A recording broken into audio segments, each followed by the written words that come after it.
Welcome to Fantasy Stories. बहुत दूर एक सरसब्ज और पुरस्रार जंगल था, जहां रात के वक्त चांदनी दरख्तों के पत्तों से छनकर जमीन पर उतरती थी। इस जंगल में एक नन्ही सी परी रहती थी, जिसका नाम अलीना था। अलीना दूसरी परियों से मुख्तलिफ थी। उसके पर चमकदार ना थे और ना ही उसके पास कोई ताकतवर जादू था। इसीलिए सब उसे नज़रअंदाज कर देते थे। जब बाकी परियां आसमान में रोशनी के रंग बिखेरतीं और खुशियों के जश्न मनातीं, अलीना जंगल के एक खामोश कोने में बैठी ख्वाब देखती रहती थी। उसका दिल बहुत नर्म था और वो बस ये चाहती थी कि कोई उसकी कदर समझे। एक रात जंगल पर अजीब सी खामोशी छा गई। चांदनी मध्यम पड़ गई, फूल मुरझाने लगे और हवा ने सरगोशियां छोड़ दीं।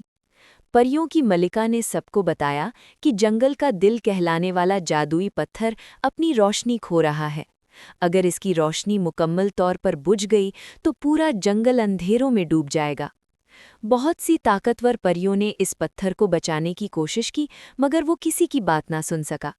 तब अलीना ने हिम्मत करके आहिस्ता से कहा, शायद इस पत्थर को जादू नहीं बल्कि मोहब्बत की ज़रूरत है।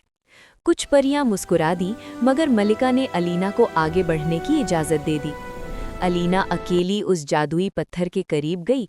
उसने अपना हाथ इस पर रखा और अपनी जिंदगी की तन्हाई, दुख, दर्द और उम्मीदें इससे बयान कर दी। उसने कहा कि तुम भी मेरी तरह भूले हुए हो।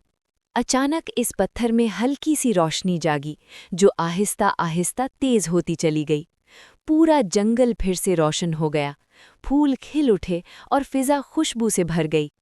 उस दिन के बाद अलीना को कोई भूला नहीं। उसके पर भी चमकने लगे, मगर सबसे ज्यादा उसका दिल रोशन हो गया। परियों की मलिका ने कहा कि असली जादू ताकत में नहीं बल्कि सच्चाई और मोहब्बत में होता है। और यूं एक छोटी सी भूली बिसरी परी पूरे जंगल की उम्मीद बन गई।